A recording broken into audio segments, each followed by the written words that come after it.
Kemudian DPW kami yang alhamdulillah mendapatkan amanah membawa kontingen untuk Persadin 5 nasional di Kota Soreang ini. Luar biasa, kami merasa ini spektakuler. Kami apresiasi tinggi, kami ucapkan syabas dan tahniah. Itu bahasa Melayu, artinya selamat untuk suksesi ini yang kami yakin akan diberkahi ilahi. Kami yakin karya besar ini adalah sebuah kerja nyata betapa solidnya DPW Jawa Barat dengan seluruh DPC-DPC-nya, dan wabil khusus tuan rumah kita ini Soreang, kabupatennya Bandung ya, Bandung, di mana penempatan kami contohnya, saya kira ini hotel bintang 5 ya Sultan Raja, Masya Allah. Mudah-mudahan ini akan jadi cermin untuk tuan rumah berikutnya, minimal kalau tidak lebih sama ya.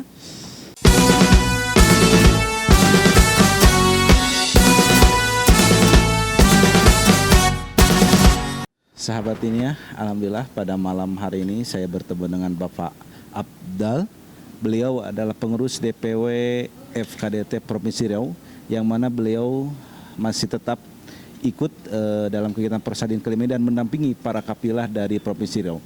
Kita akan berbincang masalah kedinihan dan juga masalah Persadin tentunya dengan Bapak Abdul ini. Assalamualaikum, selamat malam Pak Abdul. Waalaikumsalam warahmatullahi wabarakatuh. Aeri, gimana, sehat? alhamdulillah sehat walafiat. Kita berbincang dengan masalah madrasah nih Pak. Gimana perkembangan madrasah diniyah di Provinsi Riau? Alhamdulillah Pak Eri, di Riau sekarang ini sedang giat-giatnya madrasah diniyah ini menggeliat, sehingga dari segi kuantitas jumlahnya bertambah terus, kualitas juga dipacu terus, apalagi sejak adanya FKDT yang lahir pada 2012 yang lalu, Asrama Haji Pondok Gede, maka FKDT langsung menjadi lembaga yang mengontrol, mengkomunikasikan baik ke bawah juga ke atas sekaligus, karena memang FKDT langsung berfungsi sebagai advokasi untuk madrasah diniyah ini kepada para stakeholder kita. Maka satu persatu di daerah Riau itu lahir perda diniyah ini, yang juga kami mengacu ke Jawa Barat ini. Jawa Barat kan sudah banyak yang punya perda. Nah, yang kedua, sudah banyak pemerintah daerah yang menganggarkan honor guru, termasuk Bengkalis tempat saya jadi ketua FKDT-nya. Alhamdulillah 700.000 per guru per bulan, lancar itu dibayarkan per tahunnya. Nah, dengan begitu kami pun termotivasi untuk meningkatkan kualitas, maka berbagai pelatihan telah kita gelar untuk guru-guru kita. Dan sekarang yang sedang rutin itu ialah teaching skill training, pelatihan untuk keahlian mengajar, itu seriau. Alhamdulillah saya adalah instrukturnya, dan sepertinya sudah mulai nampak hasilnya. Kalau kemarin-kemarin anak-anak agak malasan berangkat untuk belajar ngaji ini, belajar madrasah ini, sejak guru-guru mendapatkan ilmu-ilmu itu, ilmu yang menyentuh hati santri ini, ilmu membelai dan mencuri hati mereka, sekarang anak-anakku itu kecanduan datang ke madrasah diniyah. Maka jumlah murid bertambah, infak juga bertambah. Alhamdulillah kesejahteraan guru mulai meningkat. Sungguh pun begitu, kita masih berharap di Riau itu khususnya kita ingin satu perda provinsi yang sedang kami perjuangkan sekarang oleh DPW. Kita sudah hearing dengan Komisi 5 DPRD Provinsi Riau, dan kita juga sudah audiensi dengan Gubernur Riau, dan semuanya sepertinya tidak ada yang beda pendapat, siap untuk memfollow up lahirnya perda diniyah untuk Provinsi Riau di tahun 2023 nanti. Akhirnya alhamdulillah ya, saya juga terkesan sekali ada YouTube-nya FKDT ini, dan ini sepertinya bisa nanti juga bisa berbagi ya, apa perkembangan kita di Riau itu kita akan share mungkin bagaimana cara nanti kita komunikasikan lagi. Oke, kita sambung Airi tentang madrasah diniyah di Riau ya. Beberapa kabupaten kota yang sekarang memang sedang terhenti pembayaran honor daerahnya, itu kami dari DPW akan berusaha untuk kembali mengkomunikasikan dengan pimpinan daerah, dengan bupati khususnya, agar kiranya dikembalikan agar guru-guru kita bersemangat. Dia akan ikhlas insya Allah, tapi semakin ikhlas kalau honornya lancar gitu ya. Nah kemudian DPW kami yang alhamdulillah mendapatkan amanah membawa kontingen untuk Porsadin 5 nasional di Kota Soreang ini. Luar biasa, kami merasa ini spektakuler. Kami apresiasi tinggi, kami ucapkan syabas dan tahniah. Itu bahasa Melayu, artinya selamat untuk suksesi ini yang kami yakin akan diberkahi ilahi. Kami yakin karya besar ini adalah sebuah kerja nyata betapa solidnya DPW Jawa Barat dengan seluruh DPC-DPC-nya, dan wabil khusus tuan rumah kita ini Soreang, kabupatennya Bandung ya, Bandung, di mana penempatan kami contohnya, saya kira ini hotel bintang 5 ya, Sultan Raja, Masya Allah. Mudah-mudahan ini akan jadi cermin untuk tuan rumah berikutnya, minimal kalau tidak lebih sama ya. Nah jadi setelah kami ikuti 5 kali Porsadin tingkat nasional ini, terasa sekali peningkatan kualitas anak-anak kita. Ternyata belajar biasa dengan belajar untuk bertanding itu memang berbeda. Jadi semakin kita sering buat pertandingan di lomba-lomba ini, anak kita semakin tajam pisau ilmunya. Guru tidak main-main lagi. Akhirnya sekarang kita punya anak-anak yang bisa menjadi idola, jadi contoh. Dan beberapa anak kita yang bawa sekarang ke sini menjadi inspirasi bagi teman-temannya. Yang kemarin tidak mau mengaji, sudah mengaji sekarang. Orang tua juga begitu, kamu ngaji dong. Temanmu tengok tuh yang ikut Porsadin di Soreang, Bandung gitu kan. Dan kebanyakan mereka ini kali pertama naik kapal terbang. Ayahnya yang ikut juga begitu, mamanya kali pertama juga. Maka saya mengistilahkan biasanya orang tua yang bawa anak, sekarang anak yang bawa orang tua. Prestasi agama ini, saya mengatakan olahraga termasuk agama, membawa mereka bisa terbang, dan itu alhamdulillah kalau untuk Riau kita disupport oleh Pemprov kita dibiayai oleh mereka transportasi dan akomodasi. Nah kita juga bersyukur pada Allah, mudah-mudahan ini akan mendoakan keberkahan, karena kita sedang memperjuangkan bagaimana meriahnya, bangkitnya pendidikan agama ini. Saya tambah sedikit lagi boleh? Saya tambah sedikit lagi boleh ya? Kita berlanjut ke Oke, siap. Mungkin apa Pak, ada kendala gak di Riau khususnya tentang kemajuan madrasah diniyah, atau itu dari masyarakat atau dari pemerintah atau dari lingkungan lah, ada apa enggak gitu Pak? Setakat ini kalau bahasa kitanya sementara ini belum ada. Karena kami tidak mengatakan itu sebagai tantangan atau halangan, di mana umpamanya kondisi gedung yang belum representatif, atau mungkin ya soal mungkin kesejahteraan tadi yang juga belum maksimal. Jadi kami karena memang dari awal mendirikan madrasah ini dengan slogan kita Kementerian Agama itu ikhlas beramal, alhamdulillah tanpa ada embel-embel apapun berjalan. Apalagi sekarang sudah mulai ada sentuh-sentuhan APBD itu kan. Nah jadi alhamdulillah, kalau kendala kami tidak katakan itu sebuah kendala, tantangan atau halangan. Tapi ini mungkin lebih kepada bagaimana kita jadikan cemeti, motivasi untuk lebih berprestasi lagi insya Allah. Ya.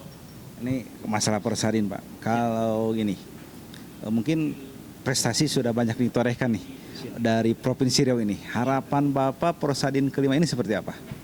Karena kami mempersiapkannya lebih matang lagi, dan sepertinya kami memang siap berkompetitif di ajang nasional ini. Kami insya Allah akan naik ranking yang Porsadin kelima ini insya Allah. Terus ini kan Porsadin ini media dakwah sebenarnya Pak. Media dakwah untuk masyarakat umum, bahkan mungkin sebagian masyarakat umum belum tahu apa itu Porsadin. Nah ini apa ini yang telah dilakukan oleh DPW dan DPC, bahkan Ranting dan DPR Ranting di Riau dalam melakukan dakwah di bidang Porsadin ini? Alhamdulillah, kalau dulu cuma masyarakat mengenal istilah Pospenas, pondok pesantren punya ajang nasional mereka, maka sekarang Porsadinas ini udah ditunggu-tunggu oleh masyarakat kami. Sering bertanya, Pak Ustadz persadinya tidak bisa sekali setahun ya? Kenapa harus sekali 2 tahun gitu ya? Artinya sekarang mereka sudah sangat tahu itu apa porsadin, walaupun kepanjangannya tidak, gitu ya. Tahunya porsadin itu ada lomba-lomba gitu. Tapi kami sampaikan, kami sosialisasi bahwa porsadin itu ya pekan olahraga dan seni antar dinia. Ini berlangsung 2 tahunan. Alhamdulillah, sepertinya udah mulai ramai juga untuk kepanjangan itu. Apalagi kalau murid-murid madrasah kami sendiri udah tahu mereka, dan mereka menunggu jadwal ini karena memang mereka tahu akan tiba waktunya untuk seleksi itu. Nah jadi mudah-mudahan porsadin ini jangan sampai berhenti, harus istiqomah kita di sini dan kita terus tingkatkan insya Allah. Selanjutnya ini Pak, gimana nih pelaksanaan porsadin di Provinsi Jawa Barat ini? Mungkin ada bukan kritikan ya, saran atau kurang atau apanya atau ada lebihnya gimana menurut Bapak?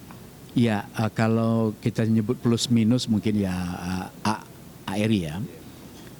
Sebab tidak mungkin plus semua kan. Nah, kalau plus sudah saya sebutkan tadi, ini ajang nasional yang harus kita apresiasi. Kami bangga dan kami senang sekali di sini. Tetapi memang sedikit kendala terjadi. Wabil khusus ketika kami dari Riau sampai, itu saya pribadi dengan Ketua Sewa DPW, itu udah tengah malam sekali, jam 12 sudah dapat kamar. Tapi memang kami urus dulu anggota kan. Nah jadi ternyata persoalan pengaturan kamar mungkin ya. Nah, jadi walaupun itu tidaklah sangat mengganggu, tapi kalau lebih awal dapat kamar kan lebih enak. Oke, itu aja Pak. Yang lain ya. Dari segi pelaksanaan kegiatan lomba, apakah ada hal apa gitu? Mungkin dari masukan dari Provinsi Riau. Ya, alhamdulillah karena saya kebetulan memang diberi amanah di cabang lomba Pirsa Bahasa Indonesia. Saya tadi mendampingi anak dari awal masuk ruangan sampai selesai. Mereka tampil. Untuk Bahasa Indonesia tadi saya tengok luar biasa. Sepertinya hakim akan lebih fokus konsen dia. Karena kami tadi dibuat SOP itu hanya 5 yang akan tampil yang boleh di dalam, selebihnya harus tunggu di luar. Jadi tidak ada lah hiruk pikuk di dalam kan. Saya yakin juga di tempat lain juga begitu.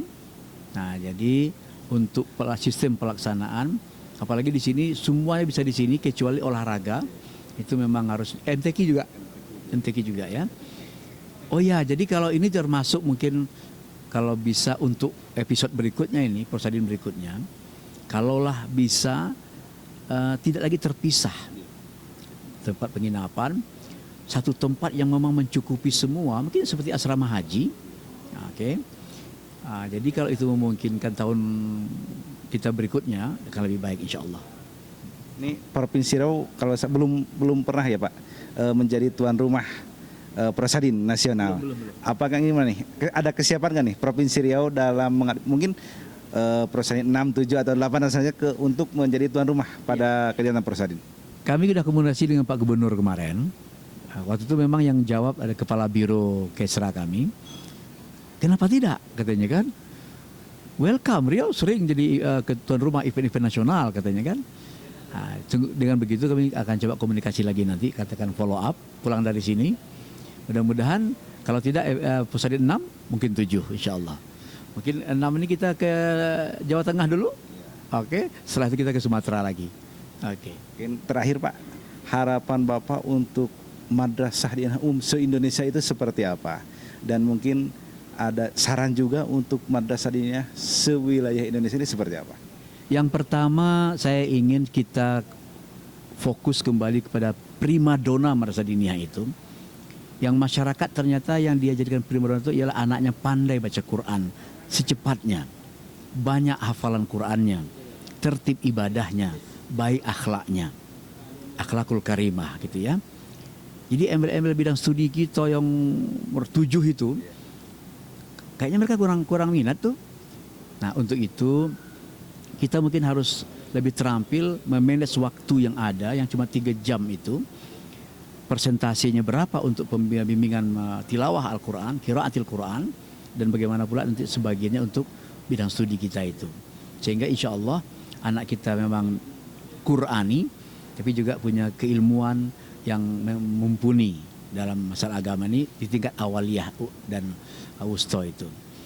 Nah kemudian alhamdulillah khususnya MDTA saya Nur Hikmah namanya di Sebanga Duri Riau itu dikunjungi oleh sebuah sekolah dari negeri jiran Malaysia, namanya sekolah kebangsaan Mukah Sarawak Malaysia. 27 orang mereka datang, guru, murid dan orang tuanya. Alhamdulillah kunjungan mahabbah itu membawa satu pelajaran penting. Yang pertama, mereka ternyata terkesan dengan sistem kita. Wah, ada sekolah agama lagi bagi anak-anak yang sudah sekolah formal paginya katanya kan. Kalau di Malaysia itu tuh ada juga, tapi di sekolah SD yang sama. Mereka sebutnya sekolah rendah. Namanya KAFA, KAFA, kelas Al-Quran dan Fardu Ain. Nah, tapi itu tidak punya kepala madrasah lagi. Nah, jadi dia tengok sistem kita, maka mereka sangat terkesan dan mungkin akan coba mencontohnya. Nah, alhamdulillah ternyata kalau kita kelola dengan manajemen yang pas, ternyata negeri jiran pun tertarik melihat kita. Nah, itu. Nah, untuk itu mari bersama-sama, saya mau kepala-kepala madrasah kita nanti FKDT buatlah semacam pelatihan manajemen, pelatihan manajemen madrasah, sehingga kita bukan zero management, tapi memang full management, dan paling penting manajemen kolbu. Ya, oke, Pak Eri. Alhamdulillah sahabat ini ya, kita telah berbincang dengan pengurus DPW FKDT Provinsi Riau. Mudah-mudahan bukan hanya di Riau tapi di seluruh wilayah Indonesia madrasah diniyah lebih bangkit, lebih jaya dan bisa diniyah bermartabat. Sekian, assalamualaikum warahmatullahi wabarakatuh.